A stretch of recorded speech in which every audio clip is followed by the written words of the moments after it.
Ginagila si Rafael sa publiko para maalis sa isipan ng mga tao ang iskandalo nangyari sa kanya. Gumawa siya ng proyektong pangbahay sa lugar ni Aling Nadia at sobrang masaya naman ang mga tao nito dahil mayroon na silang malilipatan. Tinawagan ni Aling Nadia si Moises para kumustahin ang kalagayan ng kanyang ama. Ang sabi ni Moises na lumala ang kalagayan ng kanyang ama kanina dahil sa komplikasyon. Sinabihan ni Aling Nadia si Moises na lakasan ang kanyang loob dahil kailangan siya nito ng kanyang ama.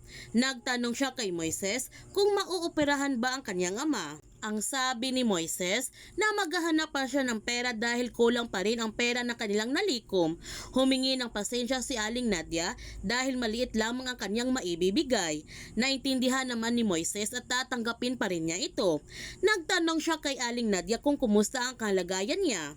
Ngunit hindi naging mabuti ang kalagayan ni Aling Nadia dahil hindi pa rin umusad ang kaso ni Roland at nangako naman si Gov. Rafael sa kanila na hindi siya titigil na tulungan sila nito. At masayang ibinalita ni Melanie kay Moises na binigyan sila ng pambahay ni Gov. Rafael at ngayon nag-iimpake na sila. Nagalit si Lazar dahil gusto nila ni Jaime na pumalit sila ng posisyon ni Rafael. Si Rafael nang tumakbo bilang president at siya na ang tatakbo bilang vice president nang dahil labang sa kanyang mga isyu. Ngunit hindi nila binigyan ng pansin ang iskandalo na ginawa ni na Divine at Rafael. Ang sabi ni Divine na madali lamang masolusyonan ang kanilang isyu at makakalimutan din ito ng mga tao. Ang galit na sabi ni Lazar na kapag sa kanila ang iskandalo madali lamang nila ito masolusyonan pero pagdating sa kanya ay hindi na.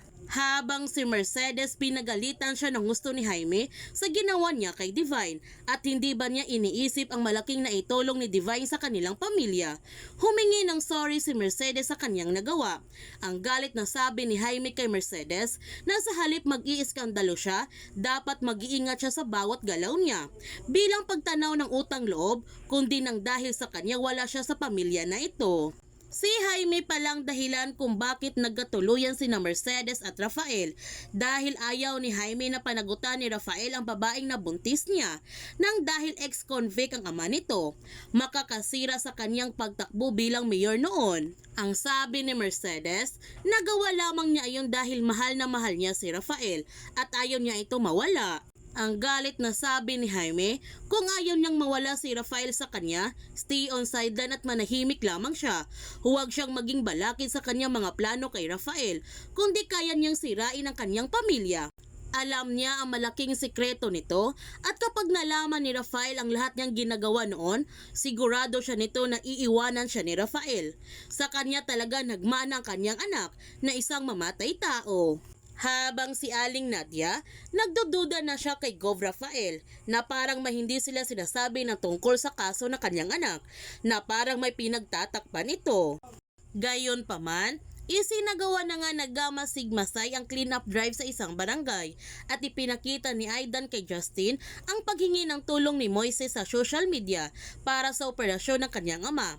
Hindi ba nila ito tutulungan kasi may pinagsamahan naman sila ni Moises noon?